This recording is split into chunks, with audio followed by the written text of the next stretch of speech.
Hello friends, welcome to my channel. ಹೆಂಗಿದ್ರೆ ಎಲ್ಲ super ಆಗಿದೆ ಅಂತ ಭಾವಿಸ್ತಾ ಇವತ್ತಿನ ವಿಡಿಯೋ ಶುರು ಮಾಡ್ತಿದ್ದೀನಿ ಫ್ರೆಂಡ್ಸ್. ಇವತ್ತಿನ ಈ ವಿಡಿಯೋದಲ್ಲಿ ನಾನು ನಿಮ್ಮನ್ನ ಹುಂಚಾ ಮಠಕ್ಕೆ ಕರ್ಕೊಂಡು ಹೋಗೋಣ ಅಂದ್ಕೊಂಡಿದ್ದೀನಿ. ಹುಂಚಾ ಮಠ ಅಥವಾ ಹುಂಚಾ ದೇವಸ್ಥಾನ ಏನಿದೆ ಅಲ್ಲಿ ಕರ್ಕೋಗಿ ಅಲ್ಲಿನ ವಿಶೇಷತೆ ಏನು, ಅಲ್ಲಿ ಏನಿದೆ ಎಲ್ಲ ಇವತ್ತಿನ ವಿಡಿಯೋದಲ್ಲಿ ತಿಳಿಸ್ಕೊಡೋಕ್ಕೆ ಪ್ರಯತ್ನ ಮಾಡ್ತೀನಿ. ಹಾಗಾದ್ರೆ ಬನ್ನಿ ಇವತ್ತಿನ ವಿಡಿಯೋನ ಶುರು ಮಾಡೋಣ ಬನ್ನಿ ಫ್ರೆಂಡ್ಸ್. ಈಗ ನಾವು ಹುಂಚಾಕ್ಕೆ ಹೋಗೋಕ್ಕಂತ ಹೇಳಿ ಬಸ್ ಹತ್ತಿ ಹೊರಟಿದ್ದೀವಿ. ಆ್ಯಂಡ್ ಹುಂಚಾಕ್ಕೆ ಹೋಗೋಕ್ಕೆ ನಿಮಗೆ ಶಿವಮೊಗ್ಗ, ತೀರ್ಥಹಳ್ಳಿ, ಕೋಣಂದೂರು, ರಿಪ್ಪನ್ಪೇಟೆ ಎಲ್ಲ ಕಡೆಯಿಂದನೂ ಬಸ್ಗಳ ಅವೈಲಬಿಲಿಟಿ ಇದೆ. ಅಂದರೆ ಬಸ್ಗಳ ಟೈಮಿಂಗ್ಸ್ ಇರುತ್ತೆ, ಆ ಟೈಮಿಂಗ್ಸ್ ಪ್ರಕಾರ ಬಸ್ಗಳು ಸಿಗುತ್ತೆ. ಬಸ್ನ ಮೂಲಕ ಕೂಡ ಹೋಗ್ಬೋದು, ಹಾಗೆ ನಿಮ್ಮದೇ ಓನ್ ವೆಹಿಕಲ್ ಇದ್ದರೆ ಓನ್ ವೆಹಿಕಲಲ್ಲೂ ಹೋಗ್ಬೋದು. ನಾವೀಗ ಹೋಗ್ತಿರೋದು ಹುಂಚಾದ ದೇವಸ್ಥಾನ ಅಥವಾ ಹುಂಚಾ ಮಠ ಇದೆ ಅಲ್ಲ, ಅದೇ ಮೇನ್ ಅಟ್ರಾಕ್ಷನ್ ಆಗಿರೋದು. ಅಲ್ಲಿಗೆ ಹೋಗೋಕ್ಕೆ ನೀವೇನು ತುಂಬಾ ಒಳಗಿನ ರೂಟು ಅಥವಾ ತುಂಬಾ ಕಡಿದಾದ ರಸ್ತೆ ಆ ಥರ ಏನಿಲ್ಲ. ಫ್ರೆಂಡ್ಸ್, ನಾನು ನಿಮ್ಗೆ ಆವಾಗನೇ ಹೇಳಿದಾಗೆ ಹುಂಚಾ ದೇವಸ್ಥಾನಕ್ಕೆ ಹೋಗೋಕ್ಕೆ ತುಂಬ ದೂರ ಏನು ಹೋಗ್ಬೇಕಂತ ಏನಿಲ್ಲ. ಹುಂಚಾದಲ್ಲಿ ಇಲ್ಲಿ ನೋಡಿದ್ರಲ್ಲ, ಈಗ ಬಸ್ ನಿಂತಿತ್ತಲ್ಲ, ಅದೇ bus stop, Huncha bus stop. ಅದ್ರ ಎದುರುಗಡೆ ನೋಡ್ತಿದ್ರೆ ನಿಮ್ಗೆ ಇಲ್ಲಿ ಕಾಣುತ್ತಲ್ಲ, ಇದೆ ಹುಂಚಾದ ದೇವಸ್ಥಾನ ಅಥವಾ ಹುಂಚಾದ ಮಠ ಆಗಿದೆ. ಆ್ಯಂಡ್ ಇದೇ ಮೇನ್ ಅಟ್ರಾಕ್ಷನ್. ಈ ಕಡೆ ಇಲ್ಲಿ ನೋಡಿ ಬಸ್ ಹೋಗ್ತಿದೆಲ್ಲ, ಇದೆ ಹುಂಚಾದ ಬಸ್ ಸ್ಟ್ಯಾಂಡ್ ಆಗಿದೆ. ಆ್ಯಂಡ್ ಇಲ್ಲಿಂದ ಸೀದಾ ನಾವು ಹಿಂಗೆ ಮುಂದೆ ನಡ್ಕೊ ಬಂದರೆ ಏನು ಭಾರಿ ದೂರ ಇಲ್ಲ, ಏನು ಕಣ್ಣಳತೆಗೆ ಕಾಣೋಷ್ಟು ದೂರದಲ್ಲೇ ನಮಗೆ ಹುಂಚಾದ ದೇವಸ್ಥಾನ ಕಾಣಕ್ಕೆ ಸಿಗುತ್ತೆ. ಹುಂಚಾ ಏನಿದೆ, ಇದು ಭಾರತ ದೇಶದ ಕರ್ನಾಟಕ ರಾಜ್ಯದ ಶಿವಮೊಗ್ಗ ಜಿಲ್ಲೆಯ ಹೊಸನಗರ ತಾಲೂಕಿನ ರಿಪ್ಪನ್ಪೇಟೆ ಬಳಿ ಇರುವಂತಹ ಒಂದು ಸಣ್ಣ ಪಟ್ಟಣವಾಗಿದೆ. ಈ ಊರಿಗೆ ಹುಂಚಾ ಅಥವಾ ಹುಂಬುಚಾ ಅಂತಲೂ ಕರೀತಾರೆ. ಈ ಊರಿನಲ್ಲಿ ಹುಂಚಾ ಅತಿಶಯ ಜೈನ ತೀರ್ಥಕ್ಷೇತ್ರವಾಗಿದ್ದು ಪದ್ಮಾವತಿ ದೇವಿಯ ಪುರಾತನ ದೇವಸ್ಥಾನವಿದೆ. ಇದು ಜೈನ ಸಮುದಾಯಕ್ಕೆ ಒಂದು ಪ್ರಮುಖ ಸಂಸ್ಥೆಯಾದ ಹುಂಬುಚಾ ಮಠ ನೆಲೆಯಾಗಿದೆ. ಅಂದ್ರೆ ಇಲ್ಲಿ ಒಂದು ಮಠ ಕೂಡ ಇದೆ, ಹುಂಚಾ ಮಠ ಅಂತ ಕರೀತಾರೆ ಈ ಮಠನ. ಈ ದೇವಸ್ಥಾನನ ಅತ್ಯಂತ ಪವಿತ್ರವಾದ ದೇವಸ್ಥಾನ ಅಥವಾ ಅತ್ಯಂತ ಪವಿತ್ರವಾದ ದೇವಸ್ಥಾನ ಅಂತಾನೂ ಪರಿಗಣಿಸಲಾಗಿದೆ. ಇದು ಸಾಂಸ್ಕೃತಿಕ ಮತ್ತು ಇತಿಹಾಸ ಪರಂಪರೆಗೆ ಹೆಸರುವಾಸಿಯಾಗಿದೆ. ಈ ದೇವಸ್ಥಾನವನ್ನು ನೀವು ಒಂದ್ಸಲ ಕಣ್ತುಂಬ ನೋಡ್ಕೋಬೇಡಿ.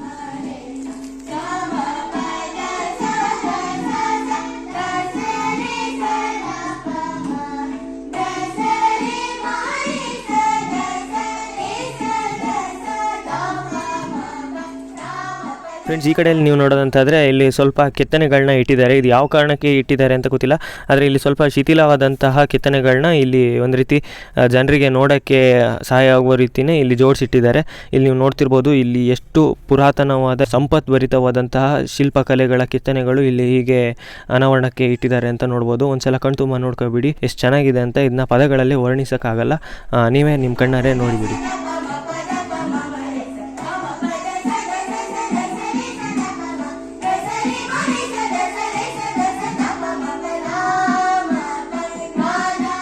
ಫ್ರೆಂಡ್ಸ್, ಇಲ್ಲಿ ನೀವು ನೋಡ್ತಿರ್ಬೋದು ಹುಂಚಾ ಮಠದ ಪರಮ ಪೂಜ್ಯರು ಇಲ್ಲಿ ನಿಂತಿದ್ದಾರೆ. ಇಲ್ಲಿ ನೋಡ್ತಿದ್ರಲ್ಲ, ಗುರುಗಳು ಅಥವಾ ಪೂಜ್ಯರು ಹೋಗ್ತಾ ಇದ್ದಾರೆ. ಆ್ಯಂಡ್ ಇಲ್ಲಿ ಬಂದಂತಹ ಪ್ರವಾಸಿಗರಿಗೆ ಹಾಗೆ ಯಾತ್ರಿಗಳಿಗೆ ಗುರುಗಳು ತಮ್ಮ ಆಶೀರ್ವಾದ ನೀಡಿ ಹೋದರು. ಆ್ಯಂಡ್ ಅವರು ಈ ದೇವಸ್ಥಾನನ ಅಥವಾ ಊರು ವಾಸ ಇರುವಂಥ ಸ್ಥಳನ ಗೊತ್ತಿಲ್ಲ, ಇಲ್ಲಿಂದ ಈಗಿನ್ನೂ ಬಂದಿದೆ ಅಷ್ಟೇ. ಇದು ದೇವಸ್ಥಾನದ ಪಕ್ಕದಲ್ಲೇ ಇದೆ, ಅಂದರೆ ಅವ್ರ ಕುಟೀರ ಇರಬೇಕು ನನ್ನ ಪ್ರಕಾರ. ಆ್ಯಂಡ್ ಈ ಕಡೆ ನೋಡೋದಂತಾದರೆ ಇಲ್ಲಿ ತೀರ್ಥಂಕರರ ಪಾದಗಳನ್ನ ಒಂದು ಕಲ್ಲಿನಲ್ಲಿ ಕೆತ್ತಿ ಇಟ್ಟಿದ್ದಾರೆ. ಅಂದರೆ ದೇವಸ್ಥಾನದ ಸುತ್ತ ಹೆಚ್ಚು ಕಮ್ಮಿ ಈ ರೀತಿಯ ಸಣ್ಣ ಮಂಟಪಗಳಿದ್ದಾವೆ. ಮಂಟಪದಲ್ಲಿ ಈ ರೀತಿಯ ಪಾದಗಳಿದ್ದಾವೆ. ಆ್ಯಂಡ್ ಈ ಕಡೆ ನೋಡೋದಾದರೆ ಇದು ದೊಡ್ಡ ದೇವಸ್ಥಾನ ಇದೆ. ಆ್ಯಂಡ್ ಇಲ್ಲಿ ನೀವು ನೋಡೋದಾದ್ರೆ ಒಂದು ಲಕ್ಕಿ ಗಿಡನ ನೆಟ್ಟಿದ್ದಾರೆ. ಇಲ್ಲಿ ಕರಿ ಲಕ್ಕಿ ಮತ್ತು ಬಿಳಿ ಲಕ್ಕಿ ಎರಡೂ ಇದ್ದಾವೆ. ಇವು ತುಂಬ ಶ್ರೇಷ್ಠ ಅಂತ ಕೂಡ ಹೇಳಲಾಗುತ್ತೆ. ಇಲ್ಲಿ ಇನ್ನೊಂದು ದೇವಸ್ಥಾನ ಇದೆ, ಇದು ಪದ್ಮಾವತಿ ಅಮ್ಮನವರ ದೇವಸ್ಥಾನ ಆಗಿದೆ. ಆ್ಯಂಡ್ ಆ ಕಡೆ ಮಠ ಏನಿತ್ತು ಅಥವಾ ಆ ಕಡೆ ಏನು ದೇವಸ್ಥಾನ ಇತ್ತು, ಅದ್ರ ಒಳಗಡೆ ವಿಡಿಯೋ ರೆಕಾರ್ಡಿಂಗ್ ಮಾಡೋಕ್ಕೆ ಅವಕಾಶ ಇರಲಿಲ್ಲ, ಹಾಗಾಗಿ ಅಲ್ಲಿ ಮಾಡೋಕ್ಕಾಗಿಲ್ಲ. ಬಟ್ ಇಲ್ಲೇನು ಅಂತ ನಂಗೆ ಗೊತ್ತಿಲ್ಲ, ಇಲ್ಲಿವರೆಗೆ ವಿಡಿಯೋ ರೆಕಾರ್ಡಿಂಗಿಗೆ ಅವಕಾಶ ಇದೆ. ಇನ್ನು ಒಳಗಡೆ ಮಾಡೋಕ್ಕಿದೆಯೋ ಇಲ್ಲ ಅಂತ ಗೊತ್ತಿಲ್ಲ, ಮಾಡೋಕ್ಕಿದ್ರೆ ವಿಡಿಯೋ ಮಾಡ್ತೀನಿ.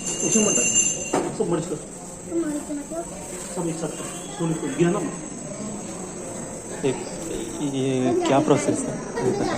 वो मस्ती कर रहा है इसलिए उसको बोला कि ये पूजा नहीं है. नहीं, ये पूजा ಪೂಜೆ ಆಗ್ತಿದೆ ಅಂದ್ಕೊಂಡೆ, ಆ ಮಗು ಆಟ ಆಡ್ತಿರೋದಂತ. ನೋಡ್ಬೋದು ಫ್ರೆಂಡ್ಸ್, ಈ ಪದ್ಮಾವತಿ ಅಮ್ಮನವರ ದೇವಸ್ಥಾನದ ದ್ವಾರದಲ್ಲಿ ಬಳೆಗಳಿಂದನೇ ಈ ರೀತಿ ಒಂದು ಅಲಂಕಾರ ಮಾಡಿದ್ದಾರೆ. ಎಷ್ಟು ಚೆನ್ನಾಗಿ ಮಾಡಿದ್ದಾರೆ ಅಂತ ನೋಡ್ತಿರ್ಬೋದು. ಆ್ಯಂಡ್ ಇನ್ನೊಂದೇನಂದ್ರೆ ಈ ದೇವಸ್ಥಾನದ ಒಳಗೆ ವಿಡಿಯೋ ರೆಕಾರ್ಡಿಂಗಿಗೆ ಅವಕಾಶ ಇದೆ. ನೋಡ್ತಿದ್ರಲ್ಲ, ಇದೇ ಪದ್ಮಾವತಿ ಅಮ್ಮನವರ ದೇವಸ್ಥಾನವಾಗಿದೆ. ಬಟ್ ಆ ಕಡೆ ದೇವಸ್ಥಾನದೊಳಗೆ ವಿಡಿಯೋ ರೆಕಾರ್ಡಿಂಗ್ ಇಲ್ಲ ಅಂತಾನೆ ಬೋರ್ಡ್ ಹಾಕಿದ್ರು, ಹಾಗಾಗಿ ನಾನು ಮಾಡೋಕೆ ಹೋಗಿಲ್ಲ. ಒಂದು ನಿಯಮ ಅಂತ ಇದ್ದಾಗ ಅದನ್ನ ಉಲ್ಲಂಘನೆ ಮಾಡೋದು ಸರಿಯಲ್ಲ ಅನಿಸ್ತು, ಹಾಗಾಗಿ ನಾನು ವಿಡಿಯೋ ರೆಕಾರ್ಡಿಂಗ್ ಮಾಡಲಿಲ್ಲ. ಫ್ರೆಂಡ್ಸ್, ಈ ಕಡೆ ಇಲ್ಲಿ ನೀವು ನೋಡ್ತಿದ್ದೀರಲ್ಲ, ಇಲ್ಲಿ ಇವತ್ತು ಒಂದು ಮಗುದು ನಾಮಕರಣ ಇದೆ ಅಂತ ಈ ಹುಂಚಾ ದೇವಸ್ಥಾನದ ಈ ಸಭಾಂಗಣದಲ್ಲಿ.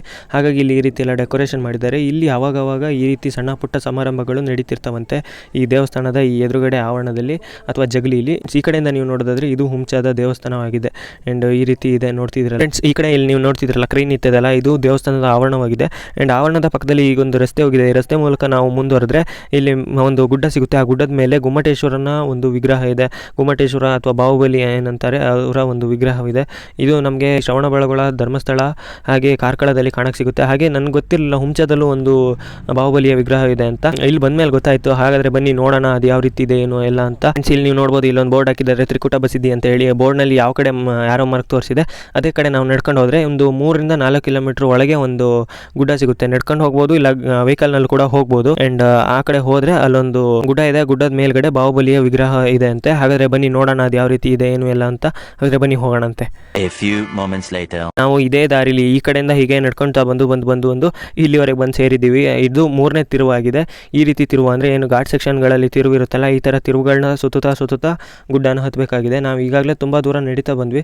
ಬಟ್ ನಾನು ಸಖತ್ ದೂರ ಬಂದಿದ್ದೀನಿ ಅಂದ್ಕೊಂಡೆ. ಆದರೆ ಈ ಕಡೆ ತಿರುಗಿ ನೋಡಿದ್ರೆ ಇಲ್ಲೇನು ತೋಟ ಕಾಣ್ತಿದೆಯಲ್ಲ ಅಥವಾ ತೆಂಗಿನ ಮರಗಳು ಕಾಣ್ತಿದೆಯಲ್ಲ, ಈ ತೆಂಗಿನ ಮರದ ಆ ಕಡೆನೇ ಹುಂಚ ದೇವಸ್ಥಾನ ಇರೋದು. ನಾವು ದೇವಸ್ಥಾನದಿಂದ ಇನ್ನೂ ತುಂಬ ದೂರ ಏನು ಬಂದಿಲ್ಲ, ಆದರೂ ನಡೆದಿದ್ದು ಮಾತ್ರ ಸಖತ್ ದೂರ ಅನಿಸ್ತಾ ಇದೆ.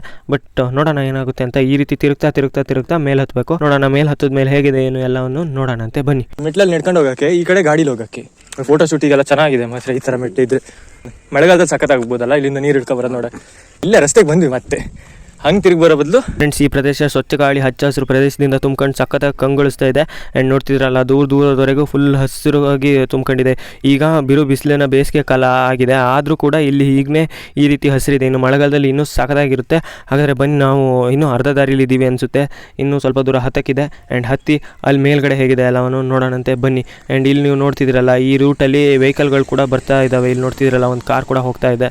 ಆ್ಯಂಡ್ ಹೀಗೆ ವೆಹಿಕಲ್ಗಳು ಕೂಡ ಇಲ್ಲಿ ಬರ್ತವೆ, ನಡ್ಕೊಂಡು ಕೂಡ ಬರ್ಬೋದು. ಓಕೆ ಫ್ರೆಂಡ್ಸ್, ನಾವು ಆಲ್ಮೋಸ್ಟ್ ಬಂದಾಗಿದೆ. ಈಗ ಇಲ್ಲೇ ನೋಡ್ತಿದ್ದೀರಾ, ಇಲ್ಲೊಂದು ಬಿಲ್ಡಿಂಗ್ ಇದೆ. ಈ ಬಿಲ್ಡಿಂಗಲ್ಲಿ ಒಳಗಡೆ ಗೊಮ್ಮಟೇಶ್ವರನ ವಿಗ್ರಹ ಇದೆ ಅಂತೆ. ಆ ಬಿಲ್ಡಿಂಗ್ನ ಮುಂದ್ಗಡೆ 2 ಸಣ್ಣ ದೇವಸ್ಥಾನಗಳಿದ್ದಾವೆ. ಫ್ರೆಂಡ್ಸ್, ಇಲ್ಲಿ ನೀವು ನೋಡ್ತಿದ್ರಲ್ಲ ಈ ಬಿಲ್ಡಿಂಗ್ನ ಮೇಲ್ಗಡೆ ಏನೋ ಬರ್ದಿದ್ದಾರೆ. ಇದು ಬಟ್ ಕನ್ನಡದಲ್ಲೂ ಇದೆ. ಬಟ್ ನಂಗೆ ಅಷ್ಟಾಗಿ ಓದಕ್ಕೆ ಬರ್ತಿಲ್ಲ. ಆ್ಯಂಡ್ ನೋಡಿ, ನಿಮ್ಗೆ ಏನಾದರೂ ಓದಕ್ಕೆ ಬರುತ್ತಾ ಅಂತ. ನಂಗೆ ಓದಕ್ಕೆ ಬರಲ್ಲ ಅಂದರೆ ನಂಗೆ ಕನ್ನಡ ಓದಕ್ಕೆ ಬರಲ್ಲ ಅಂತಲ್ಲ, ಸ್ವಲ್ಪ ಕಷ್ಟ ಇದೆ ಅಂತ ಹೇಳಿರೋದು. ನೋಡಿ ನೀವು ಈಸಿಯಾಗಿ ಆಗುತ್ತಾ ಅಂತ ಓದೋಕ್ಕೆ. ಫ್ರೆಂಡ್ಸ್, ಇಲ್ಲೇನೋ ಒಂದು ಗೊಮ್ಮಟೇಶ್ವರನ ವಿಗ್ರಹ ಇರುವಂಥ ಕಟ್ಟಡ ಇದೆಯಲ್ಲ, ಆ ಕಟ್ಟಡದ ಎದುರುಗಡೆಯಲ್ಲಿ 2 ಸಣ್ಣ ದೇವಸ್ಥಾನಗಳಿದ್ದಾವೆ. ಆ ದೇವಸ್ಥಾನಗಳ ಒಳಗಡೆ 2 ದೇವರ ವಿಗ್ರಹಗಳಿದ್ದಾವೆ. ಒಂದು ದೇವಸ್ಥಾನದಲ್ಲಿ ಧರಣೇಂದ್ರ ದೇವರ ವಿಗ್ರಹ ಇದ್ರೆ, ಇನ್ನೊಂದು ದೇವಸ್ಥಾನದಲ್ಲಿ ಪದ್ಮಾವತಿ ಅಮ್ಮನವರ ದೇವರ ವಿಗ್ರಹ ಇದೆ. ಫ್ರೆಂಡ್ಸ್, ಇಲ್ಲಿ ನೀವು ನೋಡ್ತಿರೋದು ಫುಲ್ಲು ದನಗಳೆಲ್ಲ ಬಂದು ಮೇಯಕ್ಕೆ ಬಂದಿದ್ದಾವೆ. ನೋಡ್ತಿದ್ರಲ್ಲ ಇಲ್ಲಿ ಸುತ್ತಮುತ್ತ ಫುಲ್ಲು ಪ್ರಾಣಿ ಪಕ್ಷಿಗಳಿಂದನೇ ಕೂಡಿದೆ. ಇಲ್ಲಿ ಅಂದರೆ ಒಂಥರ ಪ್ರಶಾಂತಿ ಇದೆ. ಯಾವುದೇ ರೀತಿ ಮನುಷ್ಯರುಗಳು ಅಥವಾ ಯಾರು ತುಂಬ ಜನ ಜಂಗುಳಿ ಏನಿಲ್ಲ. ಇಲ್ಲಿ ನಾವು ಈಗ ಈ ಸರೌಂಡಿಂಗಲ್ಲಿ ಹೆಚ್ಚಂದರೆ 3 ಜನ ಇದ್ದೀವಿ ಅಷ್ಟೇ ಮನುಷ್ಯರಂತ. ಅದು ಬಿಟ್ಟರೆ ದನ ಕರುಗಳು ಪ್ರಾಣಿ ಪಕ್ಷಿಗಳೇ ಇದ್ದಾವೆ. ಆ್ಯಂಡ್ ಬನ್ನಿ ಒಳಗಡೆ ಹೋಗೋಣ. ಫ್ರೆಂಡ್ಸ್, ಈ ಕಟ್ಟಡದ ಒಳಗೆ ನೋಡೋದಂತಾದರೆ ಒಟ್ಟು 3 ರೀತಿಯ ವಿಗ್ರಹಗಳಿದ್ದಾವೆ. ಇಲ್ಲಿ ಒಂದು ಬೃಹದ್ದಾದ ಬಾಹುಬಲಿಯ ವಿಗ್ರಹ ಕೂಡ ಇದೆ. ಇಲ್ಲಿ ನೀವು ನೋಡ್ತಿದ್ದೀರಲ್ಲ.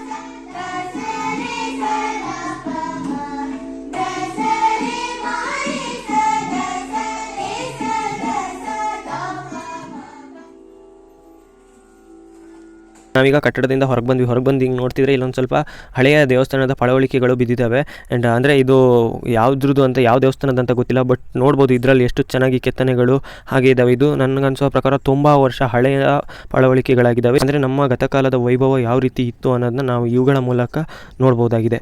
ನಾವೀಗ ಹುಂಚ ಮಠದ ಭೋಜನಾಲಯದಲ್ಲಿದ್ದೀವಿ. ಇಲ್ಲಿ ಒಂದು ಮುಷ್ಟಿದಾನ ಅಂತ ಒಂದು ಸೇವೆ ಇದೆ. ಈ ಸೇವೆ ಏನಂದರೆ ನಾವು 10 ರೂಪಾಯಿ ಕೊಟ್ಟರೆ ಒಂದು ಟಿಕೆಟ್ ಕೊಡ್ತಾರೆ.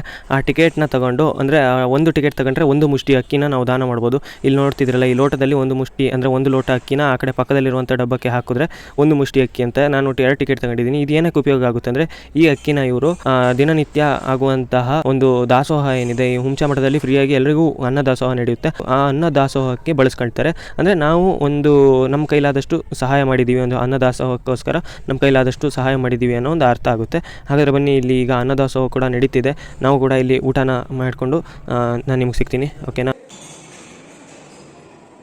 ಫ್ರೆಂಡ್ಸ್, ಈ ಮಠದ ಇನ್ನೊಂದು ವಿಶೇಷ ಏನಂದರೆ ಇಲ್ಲಿ ಒಂದು ಆನೆ ಇದೆ, ಐಶ್ವರ್ಯ ಅಂತ. ನಾನು ಆ ಆನೆನ ನೋಡಬೇಕು ಅಂದ್ಕೊಂಡಿದ್ದೆ, ಅಂದರೆ ಬಂದವನೇ ನೋಡಬೇಕು ಅಂದ್ಕೊಂಡೆ. ಬಟ್ ಬೆಳಗ್ಗೆ ಬಂದಾಗ ಏನಾಯಿತು ಅಂದರೆ ಆ ಆನೆನ ಮೇಯಕ್ಕೆ ಕರ್ಕೋಗಿದ್ದಾರೆ ಅಂತ ಹೇಳಿದ್ರು. ಅಂದರೆ ಇಲ್ಲಿ ಸುತ್ತಮುತ್ತ ಎಲ್ಲ ಕೆಲಸ ಮಾಡೋರನ್ನೆಲ್ಲ ಕೇಳಿದಾಗ ಅವ್ರು ಹೇಳಿದ್ರು ಆ ಆನೆನ ಪ್ರತಿದಿನವೂ ಈ ಮಠದಿಂದ ಮೇಯಕ್ಕೆ ಅಂತ ಹೇಳಿ ಕರ್ಕೊ ಹೋಗ್ತಾರೆ, ಮಧ್ಯಾಹ್ನ ಬರುತ್ತೆ ಅಂತ.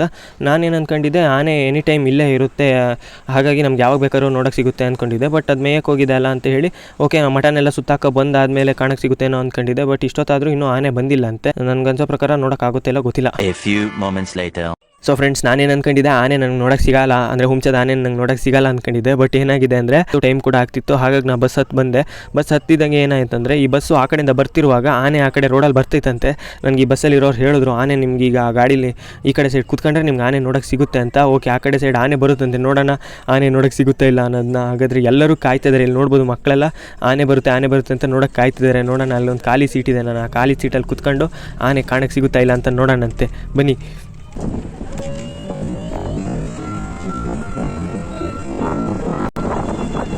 ಫ್ರೆಂಡ್ಸ್, ಅಂತೂ ಈ ವಿಡಿಯೋದಲ್ಲಿ ಫೈನಲ್ ಆಗಿ ಆನೆ ಅಂತೂ ನೋಡೋಕ್ಕೆ ಸಿಕ್ಕೇ ಬಿಡ್ತು. ಆ್ಯಂಡ್ ಇವತ್ತಿನ ಈ ವಿಡಿಯೋದಲ್ಲಿ ನಾನು ನಿಮ್ಮನ್ನ ಹುಂಚಾ ಮಠಕ್ಕೆ ಕರ್ಕೋದೆ, ಹಾಗೆ ತ್ರಿಕೂಟ ಬಸದಿನ ತೋರಿಸಿದ್ದೀನಿ. ಆ್ಯಂಡ್ ನನಗೆ ಗೊತ್ತಿರೋಷ್ಟು ಮಾಹಿತಿನ ಹುಂಚದ ಬಗ್ಗೆ, ತ್ರಿಕೂಟ ಬಸದಿ ಬಗ್ಗೆ ಎಲ್ಲ ತಿಳ್ಕೊಟ್ಟಿದ್ದೀನಿ. ಆ್ಯಂಡ್ ಇವತ್ತಿನ ವಿಡಿಯೋದಲ್ಲಿ ಏನಾದರೂ ಮಿಸ್ಟೇಕ್ಸ್ ಇದ್ದರೆ ದಯವಿಟ್ಟು ಕ್ಷಮಿಸಿ. ನೀವು ನಮ್ಮ ಚಾನಲ್ನ ಸಬ್ಸ್ಕ್ರೈಬ್ ಆಗಿಲ್ಲ ಅಂದರೆ ಸಬ್ಸ್ಕ್ರೈಬ್ ಆಗಿ ಪಕ್ಕದಲ್ಲಿರೋ ಬೆಲ್ಲೈಕನ್ ಆಲ್ ಅಂತ ಸೆಟ್ ಮಾಡಿ. ಇದರಿಂದ ನಾವು ಎಲ್ಲ ವಿಡಿಯೋ ಬೇಗ ಬಂದು ತಲುಪುತ್ತೆ. ನೀವು ಈ ವಿಡಿಯೋಕ್ಕೆ ಲೈಕ್ ಕೊಡಿಲ್ಲ ಅಂದರೆ ಈಗನೇ ಲೈಕ್ ಕೊಡಿ.